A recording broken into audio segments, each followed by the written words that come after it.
अमरावती शहरात बेकायदा वास्तव्य करणाऱ्या बांगलादेशी नागरिकांचा शोध घेऊन त्यांना परत पाठवा, अन्यथा आम्ही त्यांचा शोध घेऊन त्यांना चोप देऊन बाहेर पाठवू, असा इशारा शिवसेना उभाटा गटाने पोलीस आयुक्त यांना निवेदनाद्वारे दिला आहे। बांगलादेशातील हिंदूंवर मोठ्या प्रमाणात अन्याय आणि अत्याचार होत असून या घटनेचा आम्ही निषेध होत असताना अमरावती शिवसेना उभाटा गटाने गंभीर आरोप केलाय। हिंदूंवर अत्याचार होणाऱ्या बांगलादेशातील अनेक नागरिक अमरावती शहरातील विविध भागात बेकायदा वास्तव्यास असल्याची माहिती असून ते शहरातील तसेच MIDCतील उद्योगांमध्ये कार्यरत आहेत।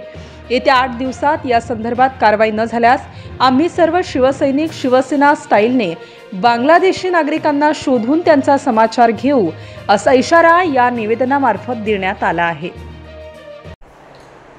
बांगलादेश या ठिकाणी हिंदूंवर ज्या पद्धतीने अत्याचार चालू आहे त्या अत्याचाराचा निषेधार्थ आज आम्ही अमरावती पोलीस आयुक्त यांना एक निवेदन दिलेलं आहे आणि आमची मागणी आहे की ज्या पद्धतीने बांगलादेशमध्ये हिंदूंवर अत्याचार करून त्यांना पिटाळल्या जात आहे, पळवल्या जात आहे, त्याच पद्धतीने अमरावती जिल्ह्यात नव्हे तर संपूर्ण महाराष्ट्र, संपूर्ण देशात जेवढेही बांगलादेशी नागरिक या ठिकाणी राहत आहेत त्या सर्वांना शोधून त्यांना आपापल्या मायदेशात पोलिसांनी पाठवावं अशी आमची मागणी आहे। या बांगलादेशी नागरिकांना या ज्या लोकांनी रोजगार दिलेला आहे, ज्या लोकांनी त्यांना शह दिलेली आहे, त्यांना वास्तव्यासाठी जागा दिलेली आहे, त्यांच्यावर सुद्धा कारवाई करण्याची आमची मागणी आहे।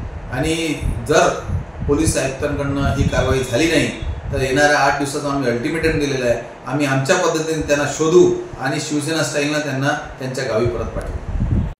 अशाच वेगवान घडामोडी पाहण्यासाठी आमच्या चॅनलला लाईक व सबस्क्राईब करायला विसरू नका।